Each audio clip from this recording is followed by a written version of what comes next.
Hey, how's it going? Welcome back to Indoor Plumbing. Today we're going to delve into the permobil Volt Pro charger debacle, as it were.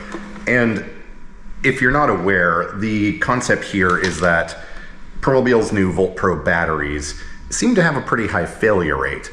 And after some basic testing, I'm pretty sure this charger here may be to blame.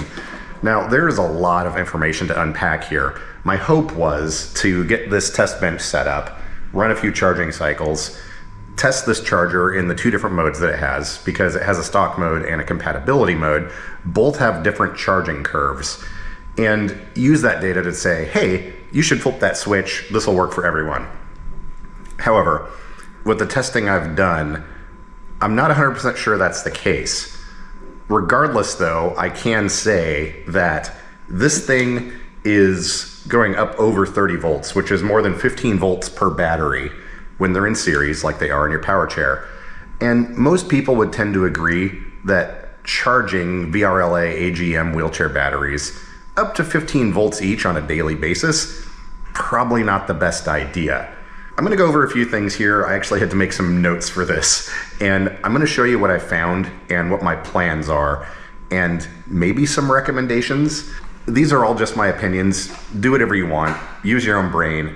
Do your own research. Figure out what works for you. I'm not gonna come out and say everyone needs to do, this or that.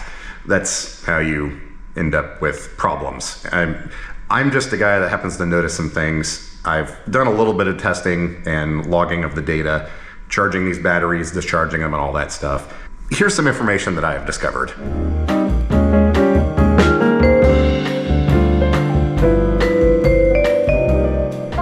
Let's start at the beginning.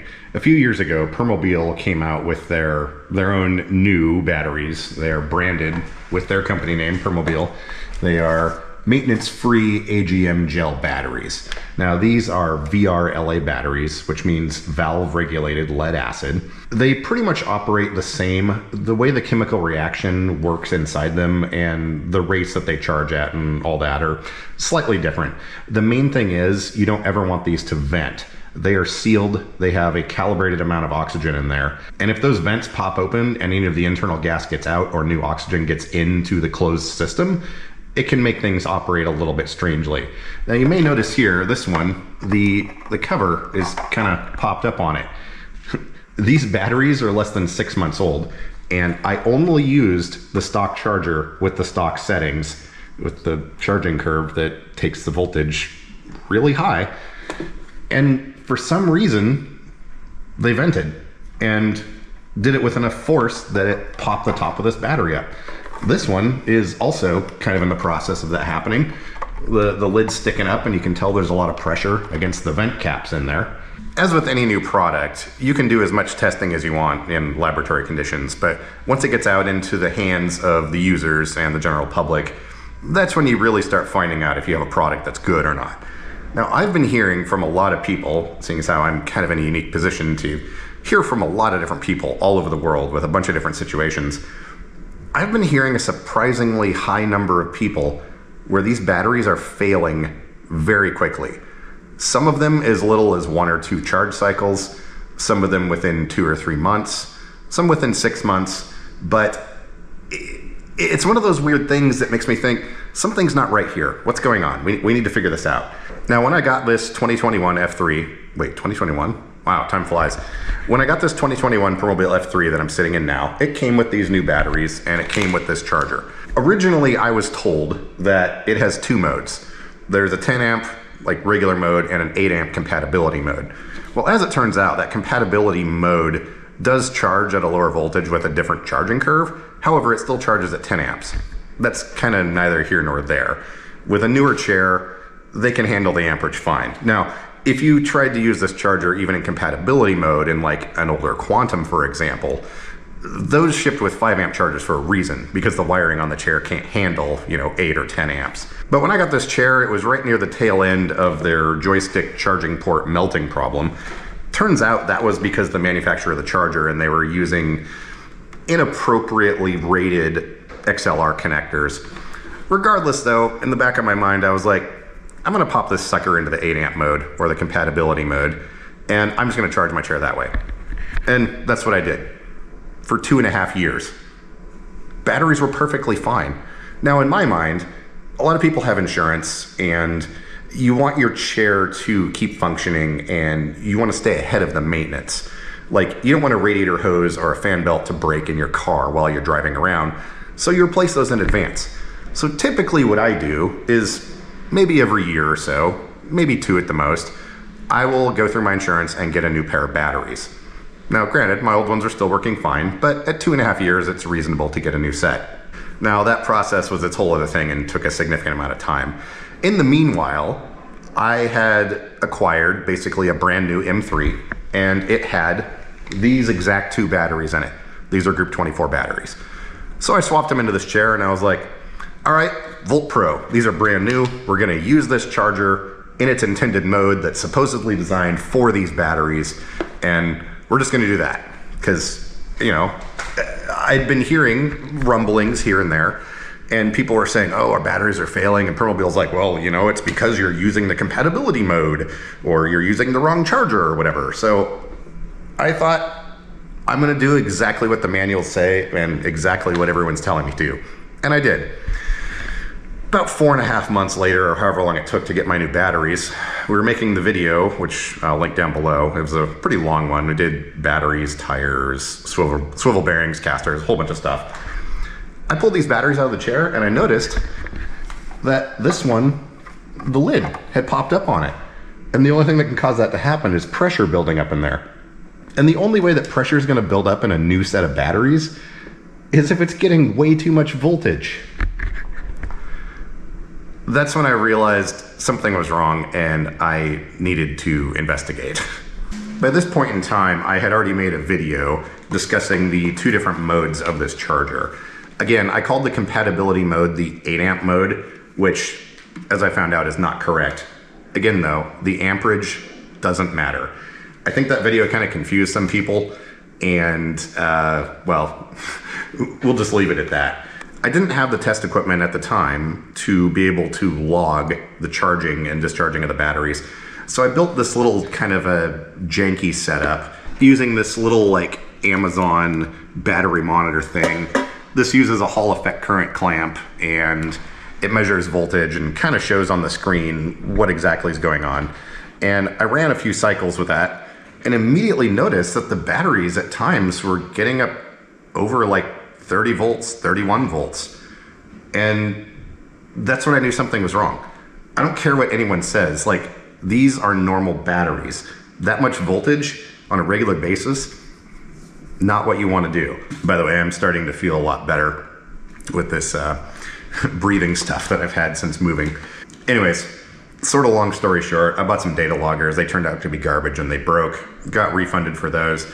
I found some other meters, and these ones actually have internal data logging, and they're only 60 bucks instead of like $150 each.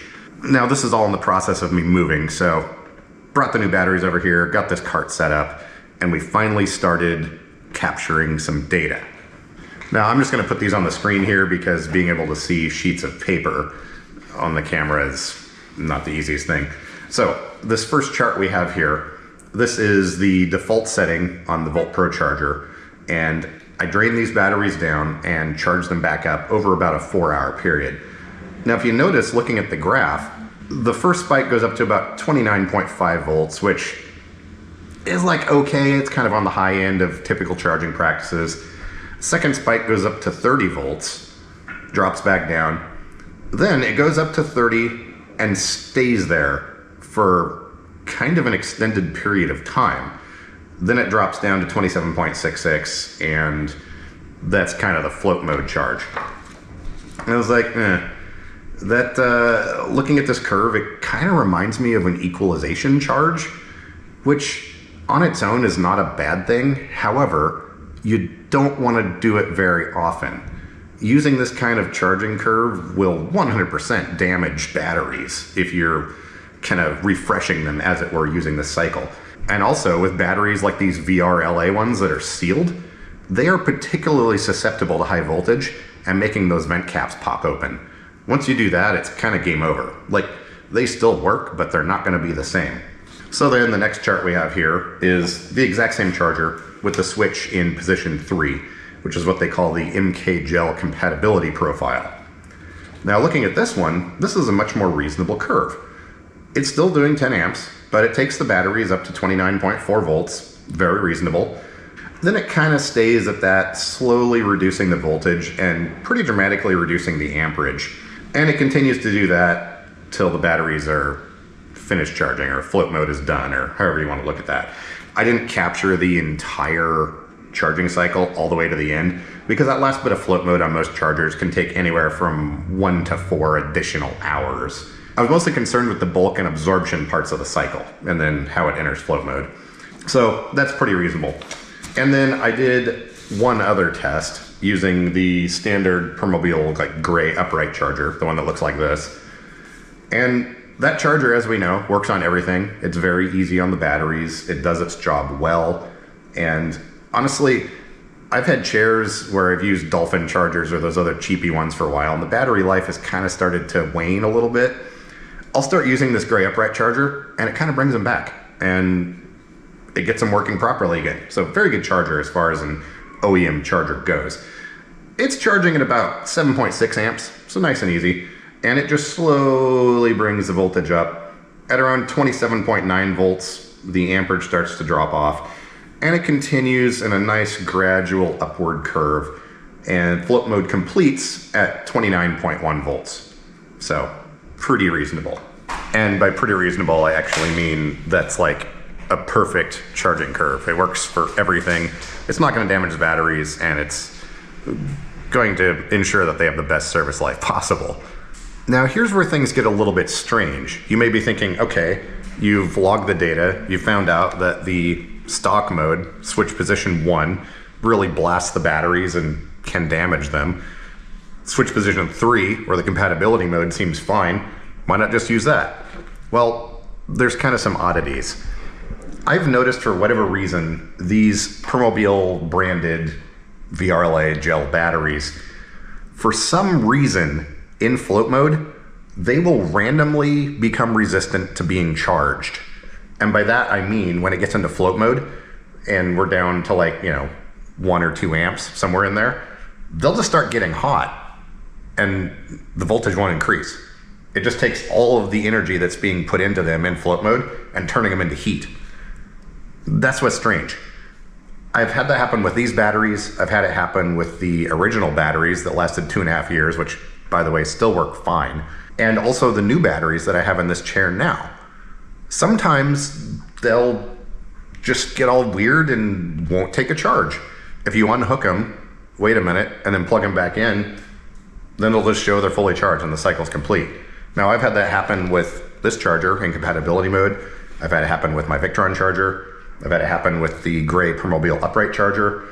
So there's a few different things going on, and I think there may be some discrepancies. Obviously, when you build a product, not every single one is going to be exactly the same, especially when it comes to batteries.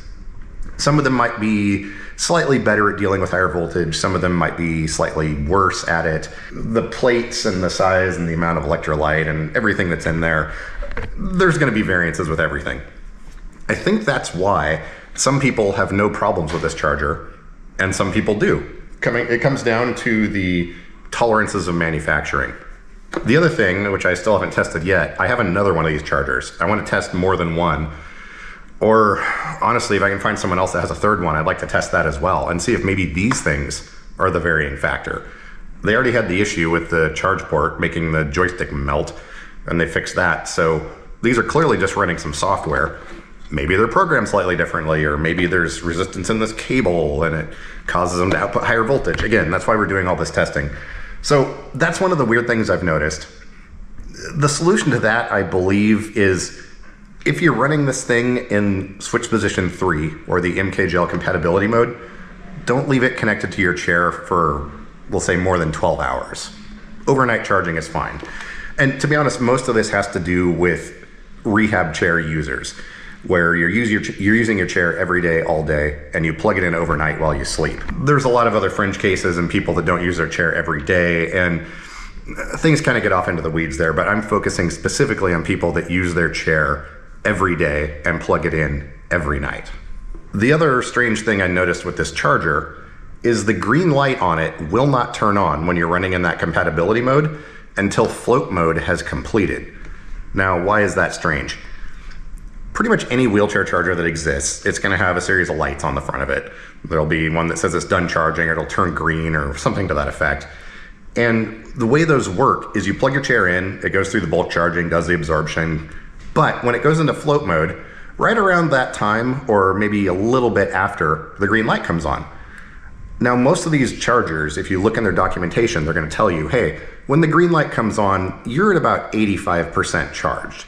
It's fine to use the chair, but it's still actually charging. Now, again, not an issue, because if you're leaving the chair plugged in overnight, it's gonna get 6 to 10 hours of charging, depending on how long you're in bed, and that's fine. But that's the reason why I've always said, don't unplug your chair when that green light comes on. Some people get the idea, and to be honest, there's a lot of confusion out there when it comes to batteries and lithium batteries and cell phones and wheelchairs and all that. This is old technology. These are lead acid batteries. They prefer to be fully charged all the time. Now, technically, when you're cycling the batteries and that green light comes on, you can use it, it's fine. But for the best possible service life and the longest amount of years you want to get out of these batteries, that float mode has to complete as many times as possible. Now, even though it's fine to technically unhook the chair and immediately start using it when that green light comes on, it's best to leave it plugged in. By the time you wake up, that float mode will have completed. With this charger, that light does not come on until it's completely done with float mode. And like I said earlier, float mode, depending on the state of charge of the batteries and other factors, can take anywhere from an additional 1 to 4 or 5 hours to complete. So in the scenario where you've had a really busy day, like for me when I'm moving, I usually tend to make enough trips and run around enough that I'll run through the charge on my batteries on a whole day. Then I may not get quite as much sleep as I want and I have to get up the next morning and do it again. In those cases, the chair's not gonna finish charging, whatever, you can expect that. But if you go to bed and it's plugged in for 8 to 10 hours and that green light's not still on, it's gonna make you wonder, well, wait, should I leave it plugged in or what's going on? So that's kind of the reason that green light comes on, is to tell you that, hey, it's okay to use. It's actually still charging, but don't really worry about that.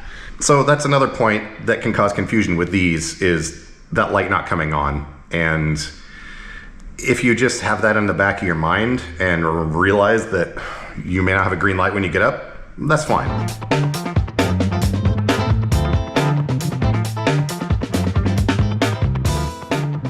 I might as well go over the setup here because I haven't done that yet.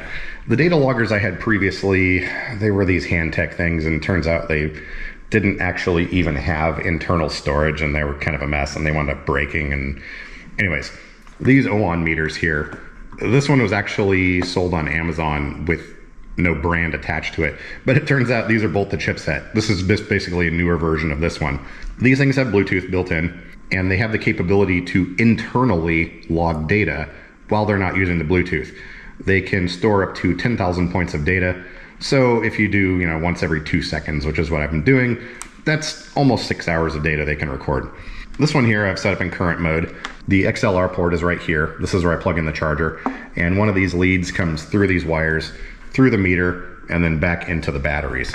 Now, the last video that I published with this setup, things are a little bit, more janky, and the gauge of wire I was using was not what I'd consider appropriate. So I went through the whole setup and I replaced everything with this 10 gauge wire, except for this little section right here. These wires are pretty much as big as the internal wires on this charging lead, so should be fine. I actually got these little boards right here, and I think I might wind up replacing this little pigtail with these, because these have solid conductors, and you can actually mount this down and you don't have to worry about any of this stuff getting warm. But essentially from here we can pretend this is the joystick on our chair, and it goes right into the batteries. It goes through this little current clamp here, which this thing just gives me a visual idea of what's going on. This is not part of the data logging. Turns out it's not super accurate. Surprise, surprise. Now, obviously, when we're doing a bunch of data logging for charging the batteries, we need to get the batteries to a low state of charge to simulate being used in a power chair all day. So the way I'm doing that is I have this 24-volt power inverter here, and this is connected up to the batteries. This is our load. And then I have this little 200-watt space heater plugged into that.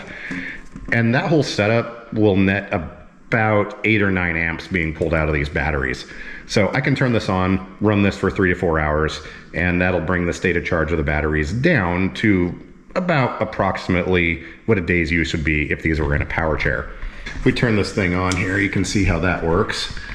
It shows us our battery voltage, and then also, for some reason, the AC output voltage.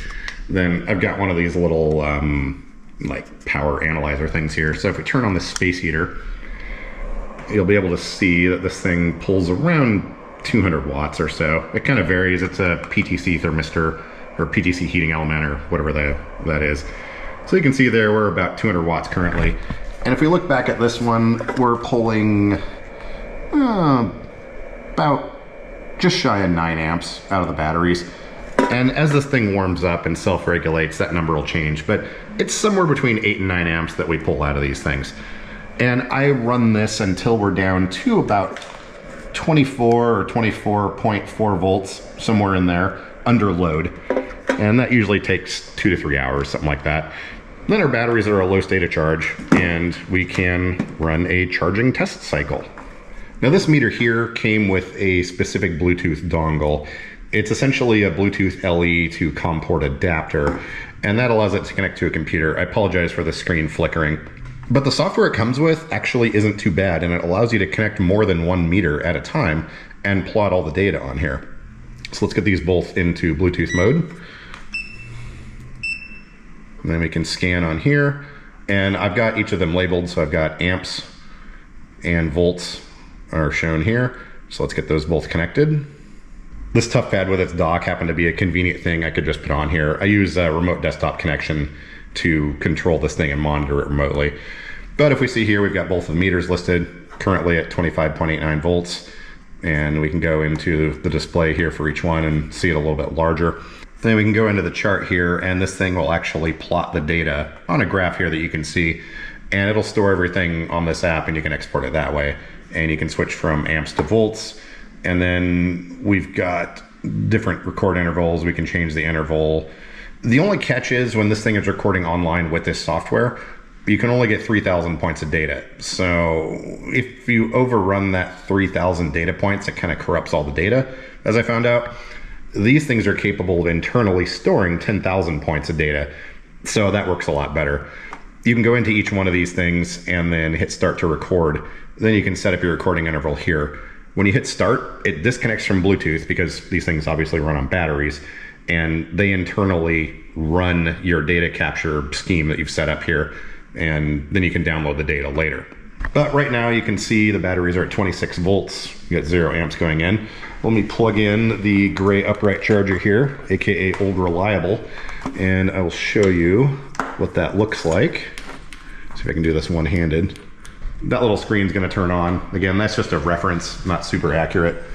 Charger's figuring out what's going on, then it'll turn on. There we go. You can see we're getting about 7.6 amps going in there. And you can see here, this only says 7.3, so not the most accurate thing in the world. And it also shows on our screen. So if we go back to our data chart here, you can see, I apologize for the flickering again, you can see our line goes up. So these things are really cool. I'm gonna put a link to these down in the video description. They were about 60 bucks each. This one didn't specifically come with the dongle or advertise that it's designed to work with a computer, but the dongle that came with this one also worked with this one. So anyways, send me a message if you have questions about that. They're both basically the same thing. This one runs on 9 volts, this one runs on AA's. Really cool little meters though. Oh, and this one claims to support up to 20 amps for the current monitoring. Seeing as how we're gonna be running at 10 amps, I wanted something that was a little bit higher and has a little bit more headroom. I don't know if it's actually good for 20 amps, but 20 is more than 10, so anyways, that's my thought process there. Now actually, since these batteries are already charged, you can see here that it's starting to taper off. So that charger realizes that they're full and it's slowly ramping down.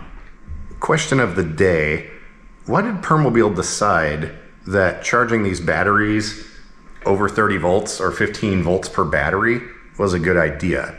That I don't know. I'm not sure if this is one of those things where on paper they said, oh hey, yeah, that's fine. Yeah, we'll just run them right to their maximum rated charging voltage. If you look at the top of these things, they actually say right here, cycle use 14.4 to 15 volts. Now, I'm no mathematician, but 31 volts divided by 2 is more than 15.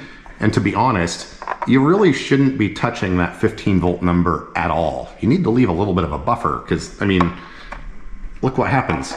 Now, I did balance these batteries before I started. I charged them up and then I put them in parallel to let them self-equalize.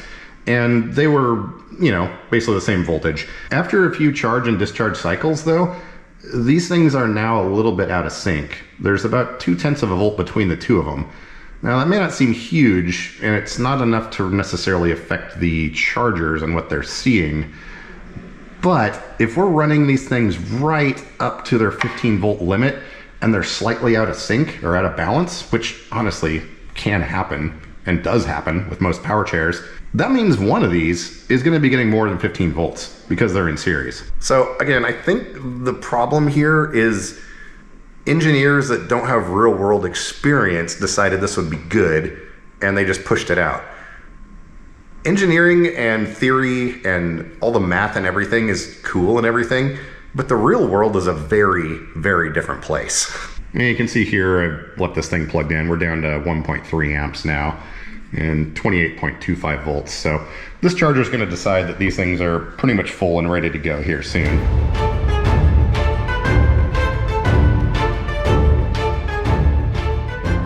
Now, this is all fine and good. We've got the charts, we've got the graphs. We know a few caveats with the charger, and running it in the MKGL compatibility mode or switch position 3 may behave slightly differently. We know that these batteries sometimes get resistant to float mode charging. Not a big deal as long as you don't leave them plugged in more than about 12 hours. So we should be good to go, right? Well, here's the thing. Permobil says that these batteries have to be charged with this charger in that mode that we know is putting out too much voltage. Again, that's not just me saying that. Ask anyone that knows anything about batteries. Constantly running them up to their limit of 15 volts for batteries, not a good idea, in my opinion. So that could affect warranties. DMEs could say all kinds of crazy stuff. I've chatted with a number of people that have been told, hey, if you modify these settings or if you don't do this or you don't do that, you're like, you know, your warranty is going to be void and all this stuff. Well, like I always say, let's be realistic with warranties. Most of us using these chairs have insurance, and that insurance covers maintenance and repairs. It kind of renders the warranty of the chair irrelevant. Let's say we use the wrong charger. Let's say we use this gray upright charger, which I've secretly been using on this chair. Let's say that's all you use, and then for some reason the batteries go bad. If Permobil finds out or the DME finds out you're not using the charger that came with it, they might say, oh, your warranty's void. You can just say, okay, that's cool. I need new batteries. So go ahead and bill them to my insurance and they'll just do it. So, I mean, obviously there's co-pays, I guess, and warranties may or may not be involved with that. But usually if you have a copay, they're still going to try and charge you a percentage and bill your insurance, even if they do warranty work. So, and throughout this process, I've been doing a lot of research and I've been downloading a lot of technical papers and documents with charging VRLA batteries and best practices for those. And regardless, every single one of them talks about that 15 volt limit and not getting close to it or going over it. So I don't know what's going on? Why does this exist? Why is it a problem?